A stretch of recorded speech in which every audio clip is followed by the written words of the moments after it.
Well, hey everybody, welcome to another exciting episode of Secrets to Real Estate Investing. I am so excited to have another lady with us because there are so few women in the real estate investing world. And this woman I have tremendous admiration for. She has such a great story, and I'm so excited for her to share it with you and to share some of her wisdom about the different kinds of income and the taxability of that income. She's just so smart about all this. And so with that, welcome to the show, Gena Lofton. Well, thank you, Holly, for having me on. I'm really, really excited about sharing knowledge with anyone who wants to know about financial freedom and real estate and taxes and how I did it. Great. Well, why don't you start with giving people your background and your backstory, if you would. Yeah, sure, certainly. So, I grew up in South Central LA. I was a homeless foster kid with absolutely no money, no guidance, but at least likely to succeed, high school dropout. I did eventually go back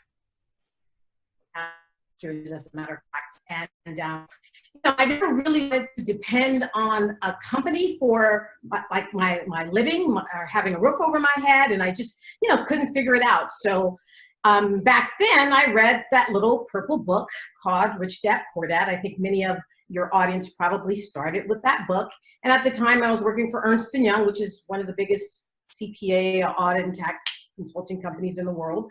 Had a wonderful career, loved what I did, but I said, oh my God, if I ever lost my job and if I didn't find another one, I will be homeless. And so my fear of being homeless, having been homeless as a kid, was like, it was just, I was like literally shaking out of fear. I was so afraid that eventuality could be possible if I were to lose my job.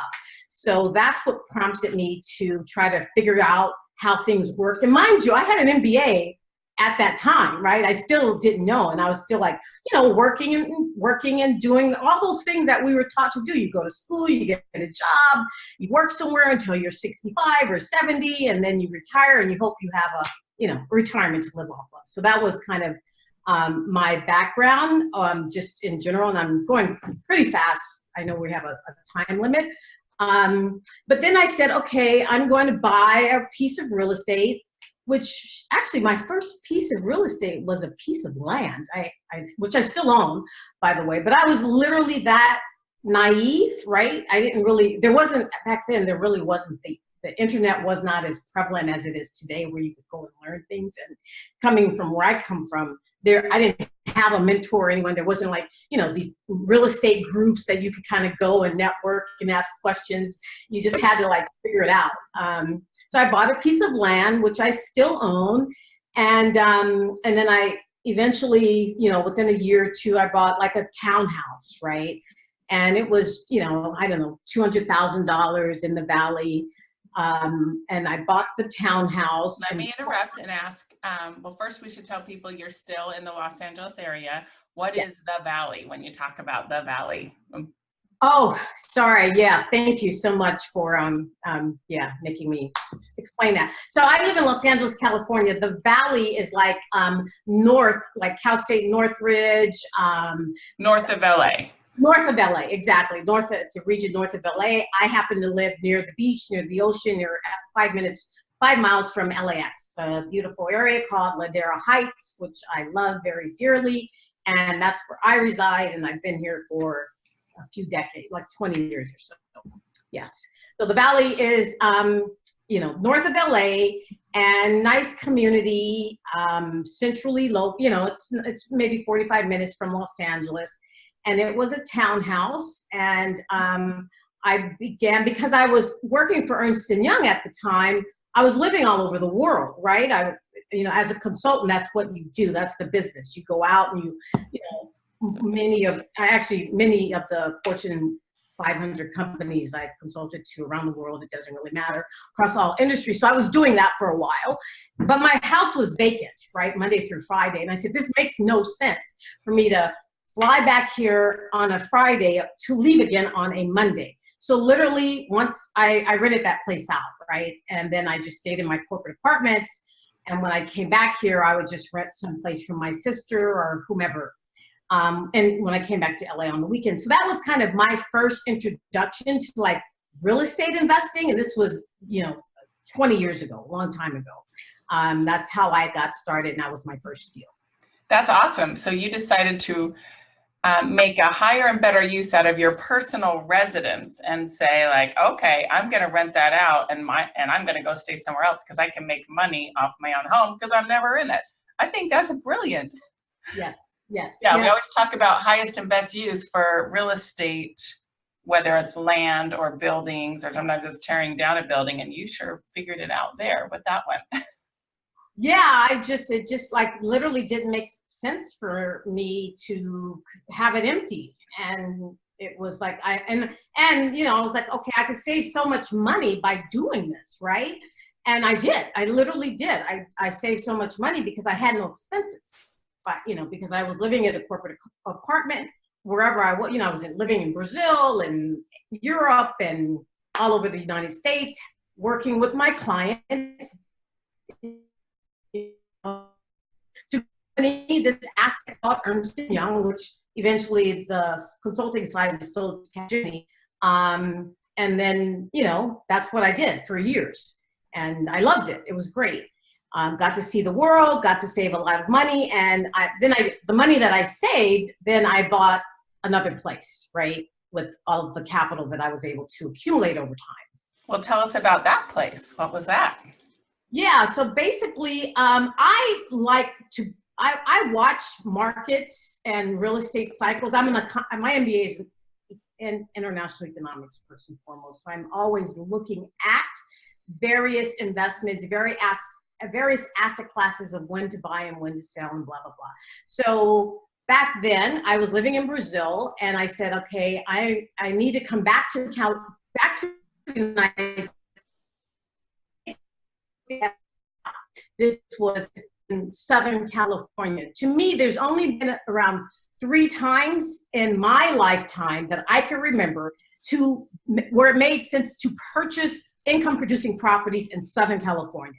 And this was one of those. This was the second time in my life that I saw that. The first time was during the RTC, when the RTC was the Resolution Trust Corporation, when the S&L crisis happened back in the early 80s. I was too young. I was still in high school, but I couldn't buy. So I didn't even know anything about how to buy or what to buy. That was the first time. And then this time it was like at the end of the 90s, like 98, 2000. And I was living in Brazil, and the market had gotten really soft. Everybody was into the .com stuff, the Googles, not Google, but the AOLs and the Yahoos. And, everybody was doing all that Silicon Valley stuff. So real estate was pretty depressed in Southern California. And so I came back and I bought an amazing house, actually. And I lived in that house. And, I bought it as a foreclosure for like $300,000. And I ended up selling it for maybe $800,000. What? That is amazing. Did you have to do any improvements to it? Yeah, I did.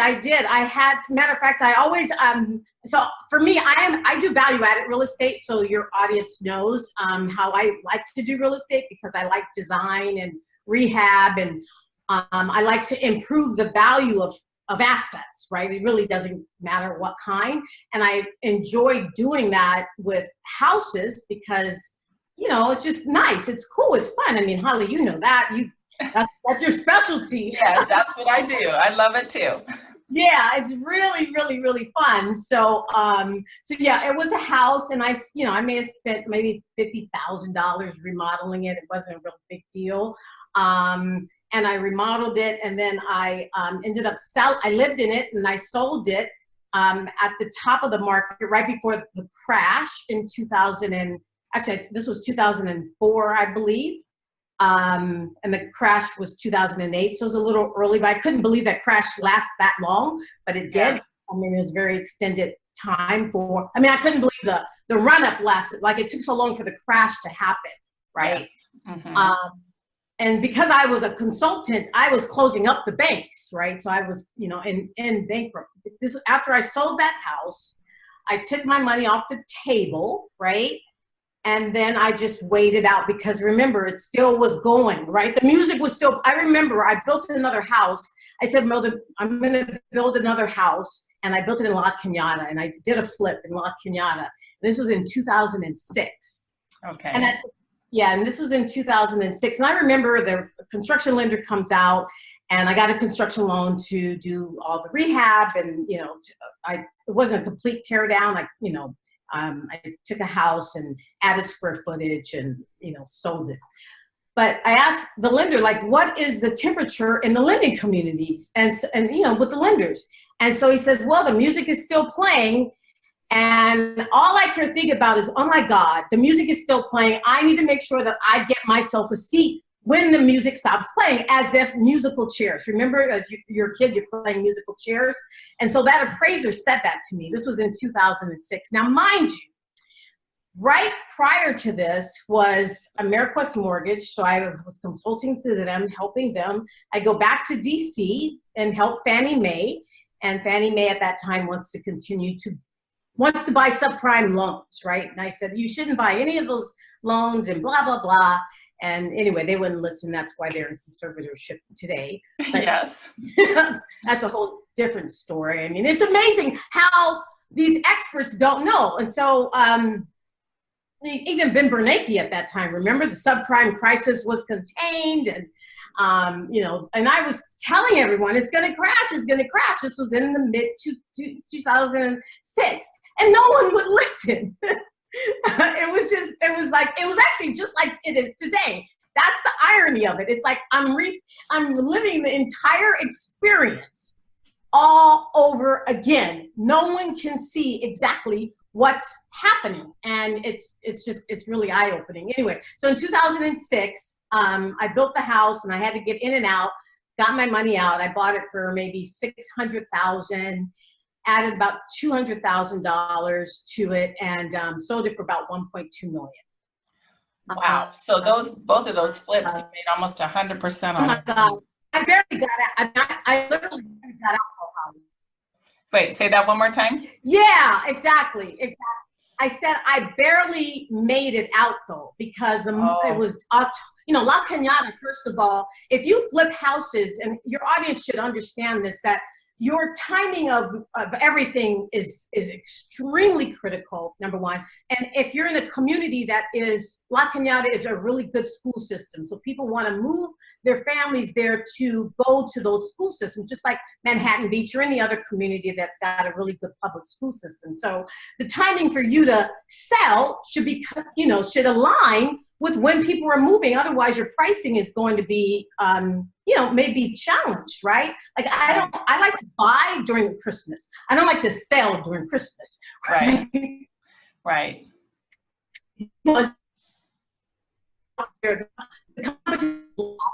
Banks are trying to move their inventory. You could get better discounts during the end of the year than you can. It's like year-end close, right? Year-end sales. So I like to be a buyer when it's cheap. I like to be a seller in the spring.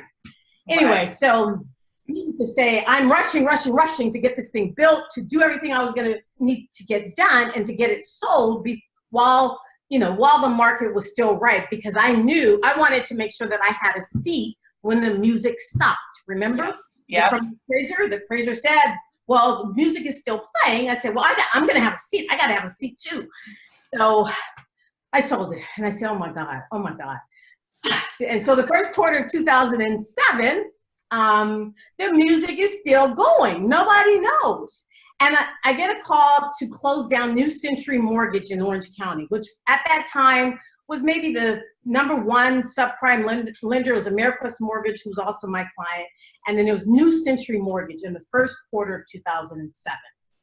And I said, oh my God, and I'm closing them in bankruptcy with the receiver, right? So whenever there's a bankruptcy, New Century Mortgage had filed for bankruptcy. And remember, mortgage brokers are not banks. They actually lend money, then they package the loans, and then they sell it off to Wall Street, right? Right. basic, I don't want to get too much into how mortgage banking works, but anyway, at a very simplistic level, that's how it works. So the first quarter of 2007, I'm closing up New Century Mortgage, and I see, oh my God, it's going to be so bad. And Holly, it was so depressing. I cried every single day that I was doing this, project, closing them up. Because their mortgage lines were with Morgan Stanley, Merrill Lynch, Lehman Brothers, Bear Stearns, blah, blah, blah, blah, blah, right? And I remember calling the head of credit risk at Fannie Mae, right? And I said, are you guys gonna do something? And I'm begging, I'm screaming, like, please.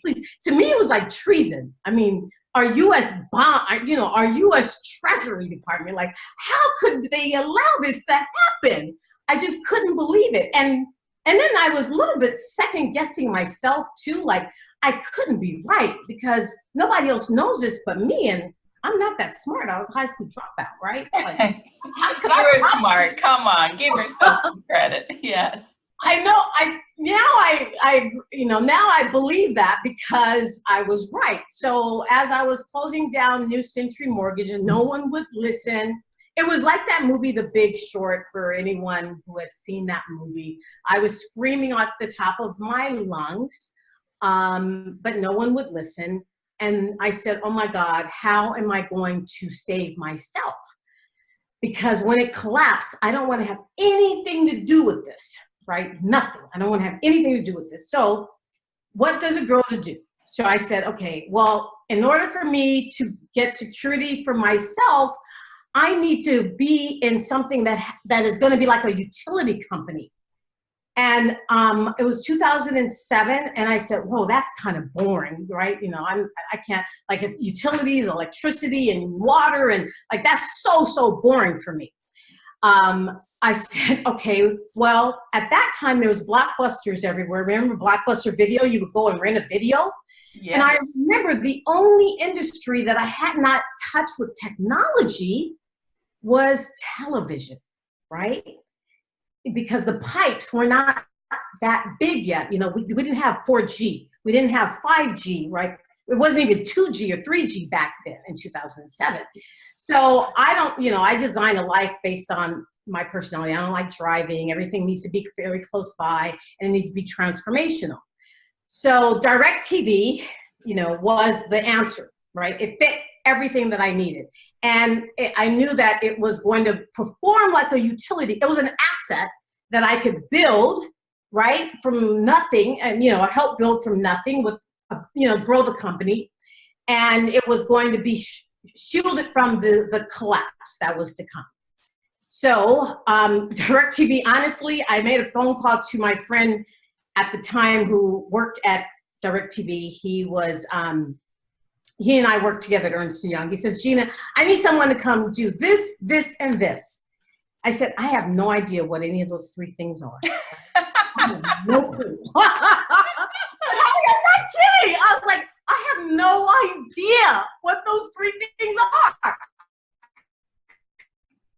How do you get this? The three things was to do strategy, technology for 3 areas of DirecTV. It was the website, right, which was the way that people bought television and streaming, right, which you see today. But back then, no one did that, right? Right. And so it was streaming, it was engineering, and it was all the new products, right? And I'm like, wow, to me, I was super excited because this is, oh my God, like this is like the heart of the entire company, of a technology, of a company like that. And I said, yeah, no, I said, well, and I said, I don't know anything about it. He said, you'll do well because you came from E&Y and that's how we were trained and blah, blah, blah. And I said, my God, this fits it. So I went to DirecTV and I spent a decade building that asset called DirecTV. Now, mind you, then I went to DirecTV and it took a whole 12 months for the collapse to happen in 2008. Right? That's when Lehman Brothers collapsed, almost 1 year to the date. And when Lehman Brothers collapsed, I said, oh my God, it's happening. I'm in my office watching DirecTV and I'm watching the whole thing come down. And then Hank Paulson, he was our Treasury Secretary. He goes and he gets the $800 billion bazooka. Do you remember that? Okay, it's a very interesting story if you really, really think about it, if you go back in time. And so because I understood how things work, I said, oh my God, he's about to start printing money. The feds are gonna print money. They gotta do that because they gotta bail out the banks. And that's exactly what they did. Yeah. And so at that time, I said, well, and that's when I went back in and started buying, right? And that's what, in earnest. And I said, I gotta go buy, and I gotta go buy real quick because I'm from I live in Southern California, in an area called Ladera Heights, 5 minutes from LAX. Now, here's another piece of factoid that's very, very fascinating. I was homeless in a city that's Inglewood, California, is where I started my life. I was born in Inglewood, California. So Inglewood is 5 miles from LAX and 5 miles from the beach, and happens to be right down the street from where I live and DirecTV. And I do value-added real estate, right? I like to buy, rehab, make it worth more. So I said, I want to focus on Inglewood, right? And this was in 2008 or 9, right? So I started buying properties in Inglewood. So I go and I buy a duplex, and dirt cheap. I think it was $500,000. And actually, I live in that duplex for a few years. And then actually I live in the duplex, and I can't even get a loan. I mean, the banks got all the money from the feds. And for all of your listeners and viewers, just so you know, whenever the Fed actually goes and issues bonds, that is taxpayers' money. They got to make that money back, and the only way they could do that is with taxes. They don't make anything, they don't sell anything. So if you don't understand debt and taxes, I suggest you learn, and I help people teach that, or learn that. I teach that, as a matter of fact, because a lot of people don't understand this. Debt and taxes is really the financial illiteracy piece that people don't really understand, and kind of, and how I could see things. Anyway, so back to the story. So I bought this duplex and I lived in it, and I go and I buy another, I'm trying to get another loan for another property. I love to do in Southern California at that time. Remember, I love different assets at different types of, I like assets when they're cheap. Like DirecTV was prime in 2007. I wouldn't be in the TV business today. We sold DirecTV to AT&T. So I'm a shareholder of AT&T, and it just generates passive income, which is dividend income, right? It's all the same to me. It could be rental income, oil and gas, dividend income, business income, blah, blah, blah. So at that time, I said, I want to focus on 4-unit buildings, right? Because I want to be able to buy as many as I could, and I want to put 30-year debt on it. I wanted to get Fannie Mae loans. And at that time in Southern California, especially Inglewood, there weren't any multifamily properties that were in default, right? It was mainly the 1 to 4 that had problems. That whole real estate collapse was not really the apartment sector. It was just the 1 to 4s. And I don't want to spend time on condos and 1 units because then I'm going to miss out on my 4 unit. Then I'm going to miss out, if Fannie Mae only can give you approved 10 loans, then for me, it was just basic math. Okay, for 10 loans, that's either 10 single families or 10 4-unit buildings. I got 40 units. So it's just like a math equation. I want to control as many units with long-term 30-year debt as possible. So the only way I could do that is with 4-unit buildings. So I focused on 4-unit buildings. And because I was, I didn't have much money, right, at this time. And mind you, I had made a really bad investment. My worst investment was in 2006. I invested in happened to be a Ponzi scheme, and I lost $500,000. I mean, I was, which at that time for me was, I mean, it was 90% of my net worth, right? So I had to start from scratch all over again. Yes, all over again. And if you've ever lost money before, it is the worst thing. If you don't know what you're doing, your listeners are you syndicators that are out there raising money from people, stop. Don't do that, because it's extremely dangerous, and it sets people behind, and you just want that to be done to you.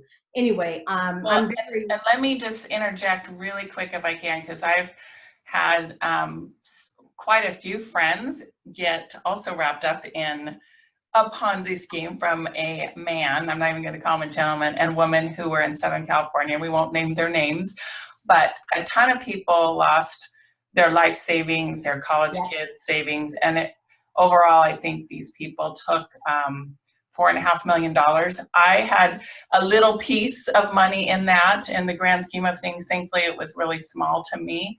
But I've heard a rule of thumb: everybody has to come up with their own finance rules, but to maybe not invest more than 10% of your net worth in any one thing, so that you can protect yourself from sharks and bad people like that. So listeners, you guys got to come up with your own rules, but don't ever put all your eggs in one basket. I mean, Gena can attest to that, how horrible that was and what a setback, but it sure didn't stop her or ruin her for life. So tell us what happened next. Exactly. It didn't, you just have to brush yourself. I mean, it really just knocks the wind out of you, right? And I was like, oh my God. I mean, I was literally, you're depressed for a while, right? But you have to get back up, and you have to go do it again. And just start from scratch. If you did it once, believe it or not, because I did it once, I knew I could do it again. And to be quite honest with you, not only did I do it again, I did it faster the second time, and I did it during the worst economic depression since the Great Depression, right? Yeah. You had the skills, so you knew what to do, and you could do it again. Exactly. Yeah. So I got, Anyway, so I got better. I got smarter, as you should do. You're wiser. Anyway, so I made it all back, and then some, and a lot faster. Anyway, so I began investing in these 4-unit buildings, and because I understood money, debt, and taxes, I said, I've got to do value-added real estate, which to me means something specific.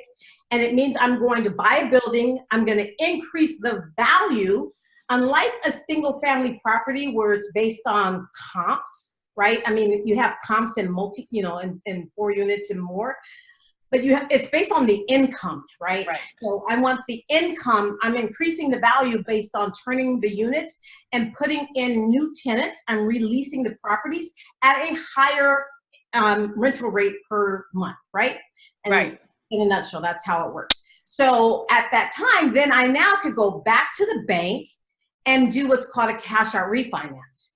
And that's what my definition of value added real estate, where many people, they're calling putting lipstick on a pig, value added, they got all kinds of definitions. Mine is very, very, very specific. And I really get frustrated when I hear these real estate people using that term for something that it doesn't mean this, right? So it is very specific for me that I'm going to put my money in, and I'm going to get all my money right back via the cash out refinance.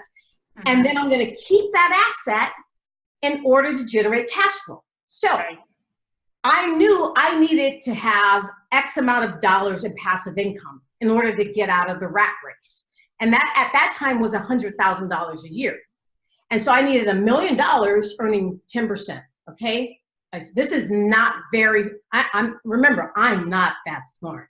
Oh, yes, you are, but that's okay. This is like literally back of the envelope. But you're right. This is simple concepts. It's not complicated, and I appreciate using simple numbers. So $1 million a year, earning 10% a year, throws off $100,000 in income a year, yet leaving your principal intact, so that it will continue to give you $100,000 a year to live off of. So yes, very well put. Yeah. Exactly. Now, there was a little problem. I didn't have $1 million, right?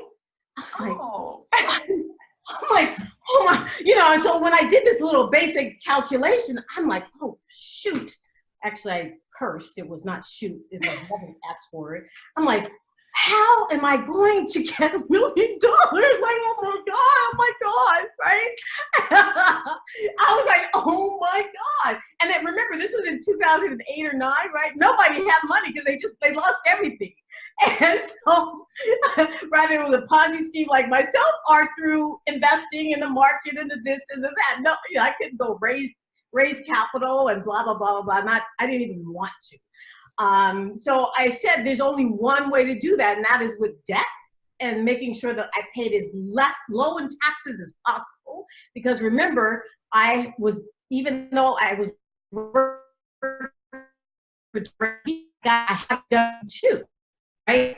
I hired a team of experts. Tom Wheelwright, which you might have heard his name before, which is the Rich Dad CPA, blah, blah, blah. And, you know, all these people, my accountants, my attorneys. So we came up with a strategy for how I was going to do things to minimize my taxes, right? With real estate, with the tax code. I was a real estate professional for tax purposes, right?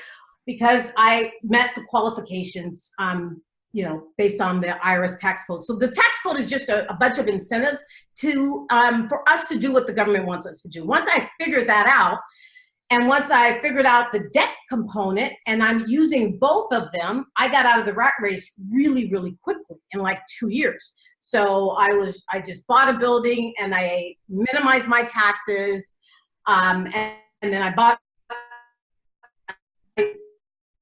finance. Remember, I didn't have $1 million. So in order for me to get to the $1 million, I had to print money legally, right? That was my answer. And printing money legally meant using debt and paying no taxes, right? Right. I mean, like, yeah, I couldn't go and just go to the Xerox copy machine and do it, right? That was not, you know, I'm not going to go to jail. So printing, I had to print money legally. And I knew that. And actually, I still do. Everybody must know how to print money legally because the feds have been printing money. When Obama came into the White House, it was $10 trillion of debt. When Trump took over, it was $20 trillion of debt. So if you didn't grow your wealth proportionately to what the US debt has, you are behind. And if you haven't made money with free money, because money's been free ever since 2008, then you've wasted a decade, right? I mean, that's plain. Now, what do you mean by free money? Clarify that for our listeners. Yeah, so what I mean by that is when the collapse happened in 2008, what the Federal Reserve did at that time, he was Ben Bernanke, which became Janet Yellen, which today is Powell, right? Is the Federal Reserve Chair. Right. Well, they reduced interest rates down to 0. Right? Interest rates just went down from maybe 4% to 3% to 2% to 1%, almost negative. So I mean that the cost of money, I could go out and borrow very inexpensively, and you still can today. I mean, money is free, and that's what I mean. Money has been free for a decade, if not more, and it continues to be free. I mean, even though Powell has increased interest rates a few times, I mean, if you look at the 10-year Treasury today, it's at 2.5 plus or minus, right? It almost 3. I mean, money is still cheap. They, as a matter of fact, here's the thing, guys. They cannot increase interest rates because if they do, they're going to go into default. They can't afford that payment. They cannot increase interest rates because your cost of money becomes too expensive to service, right? And Holly, this is so important. I'm going to give you an example, okay? Over that 10-year period, I built billions of dollars of assets under my own portfolio. So I went from 2 units, and I have 4,000 doors today, right? Apartments, because of debt. I built another asset called DirecTV, which we sold to AT&T for $48.5 billion, right? They used debt to buy DirecTV. What did Amazon use to buy Whole Foods? Debt. The whole world has gotten filthy rich with debt. But yet when I go in to talk to people, they're like, I don't know I don't know why they don't know this. That's what's really frustrating and scary, actually, because if you haven't been able to do it with free money, I don't know what to tell you. I really don't. Anyway, the whole world, it went from, and not only that, it's got to continue because Trump's got to go from 20 trillion to 40 trillion just to pay the debt. Right. Even if GDP is still growing, he's still got to, he still has, the debt's got to, you have to understand how money works. You know, Nixon took us off the gold standard in 1971. So this, you know, I don't care if you like Trump or don't like, I don't really care what you like or dislike. The point of the matter is let's just control what we can. And that's our own financial statement. And if you're not using debt to build wealth, shame on you. Go figure it out. Or go to my website, GenaLofton.com, and figure it out. That's the point. I mean, money has been free for 10 years, and you could just Google 0% interest rates. I mean, for a credit card, it's, you know, they're giving them all out everywhere. Even today, I could go borrow on the credit card for 12 months at 0%. I could buy lollipops for 5 cents at no money, right? And I just use the bank's money, and then I sell them for 10 cents. I made 5 cents, right? Yes. I mean, literally lollipops. I don't really care what it is. I'm an equal opportunity lover of all assets, Holly. I do not discriminate. That is my affirmative action. I love them all. All the ones that have a good return, you'll take them. Yeah. Absolutely. A good return, and I'm buying them at a discount. I love things on sale, right? Nice.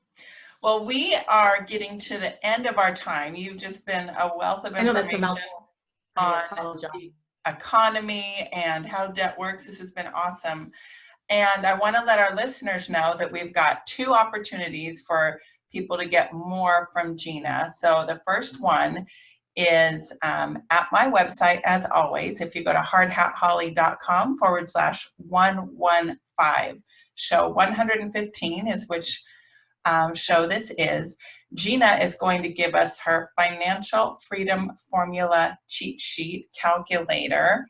And then also you can get that by texting to the number 38470 hard hat with no spaces. So text to 38470 hard hat and we will send you a link back to get that.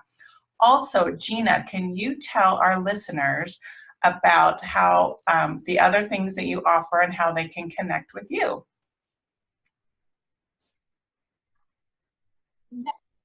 Absolutely. So come to my website. It's GenaLofton.com. GenaLofton.com. I do have the 3 steps for you to achieve financial freedom. Very easy steps for free. Just go online. And you can get those steps. It's the exact same steps that I took to get out of the rat race in a few years. So GenaLofton.com is spelled with an E, GenaLofton.com. Perfect. Thank you so much. And Gena is so great at understanding how to use debt and not pay taxes. And she has so much more to offer of that. So make sure you go to her website, sign up for her free 3 steps on how to get out of the rat race, which means get out of having a job, if you haven't heard that term before, but to have enough money to pay for your lifestyle without working from passive income. That's what Gena's all about, right, Gena? Absolutely. Tax efficient passive income, especially with the passage of tax reform, because ladies and gentlemen, if you are paying more than 20% in taxes, something's wrong. Yep, and Gena can help you with that. So if you're paying more than 20% in taxes, definitely get some help from Gena. So with that, Gena, why don't you give us any final parting words of encouragement or advice before we sign off here?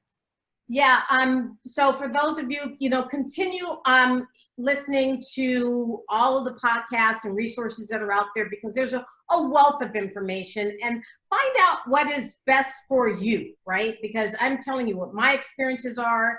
Holly does, she is a flipper. She does it really well. There's so many ways to participate in investing. You need to figure out which is best for you. Well said. Well, with that, thank you, listeners, as always, for listening. Make sure you go give us a review on the podcast player of your choice, whether that's iTunes or whatever. If you haven't already, we'd really appreciate that. So with that, get out there, take some action, go to genalofton.com, go to our website, and learn how to get out of the rat race if you're still in it. Thanks for listening, and get out and make it a great day. Thank you, Holly. Hey there, thanks for watching the video. Make sure you like it and click subscribe to get notified of more videos. And you can go to hardhatholly.com for a free download on secrets to finding great deals.